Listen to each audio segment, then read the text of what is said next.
nous avons tous la responsabilité redoutable de faire de la Côte d'Ivoire une nation unie, pacifique, fraternelle, soucieuse de son développement pour le meilleur avenir de tous ses enfants. Félix Houphouët-Boigny.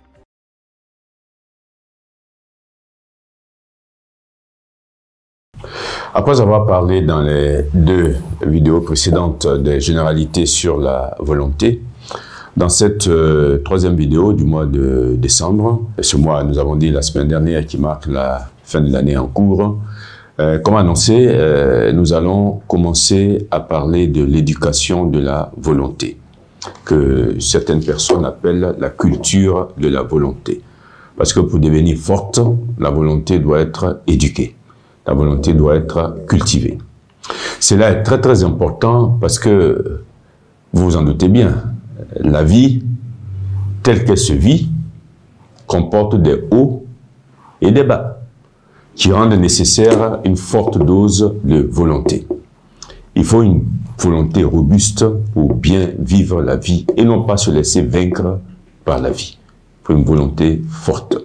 Et cette volonté forte est requise dans plusieurs domaines. Nous allons en citer juste quelques-uns.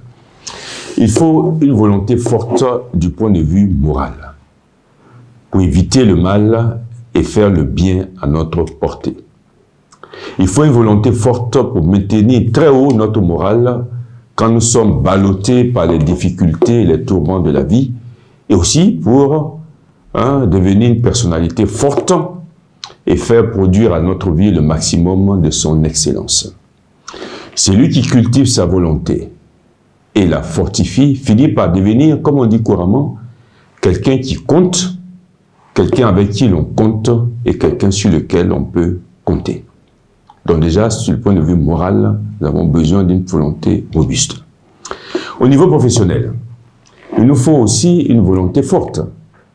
Nous le savons, gagner un prestige professionnel, s'assurer une bonne carrière professionnelle nécessite essentiellement deux choses.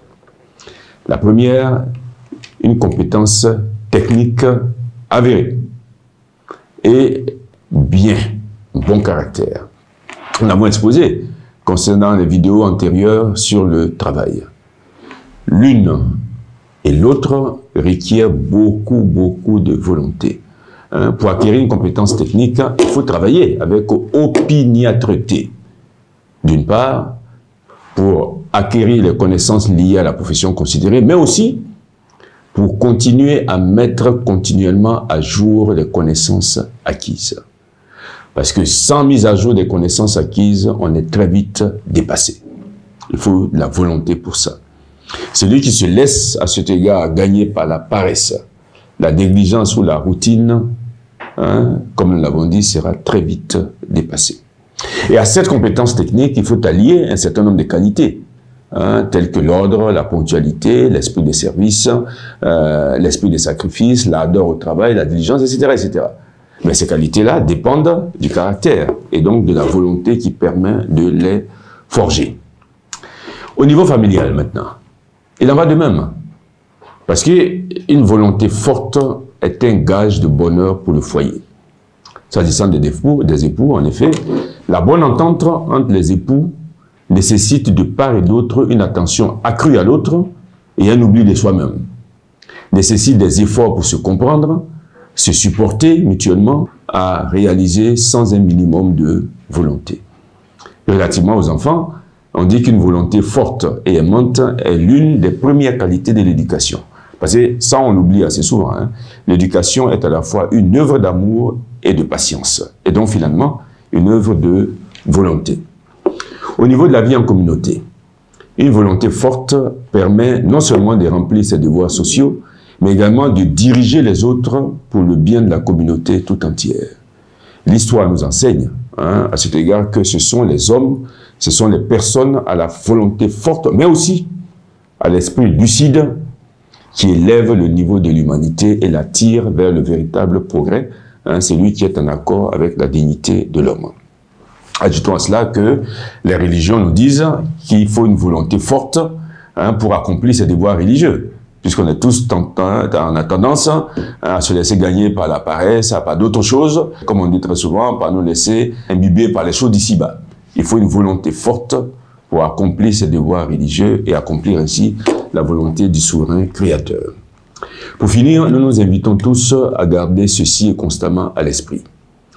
La personne qui n'a pas su ou qui n'a pas voulu développer sa volonté sera à la merci de ses caprices et de ses intérêts et de ses impressions du moment. Elle peut avoir de beaux élans, mais n'aboutira jamais finalement à quelque chose de bien sérieux. Cette personne aurait pu voler haut dans le ciel comme un aigle et regarder, comme on dit très souvent, le soleil en face. Mais par sa faute, parce qu'elle n'a pas su ou n'a pas voulu développer sa volonté, elle va se contenter de voler dans la vie à ras de terre, tel un oiseau de basse-cour. Et c'est bien dommage. Et pour elle, pour sa famille et la communauté, qu'elle n'a pas su enrichir de ses qualités et compétences.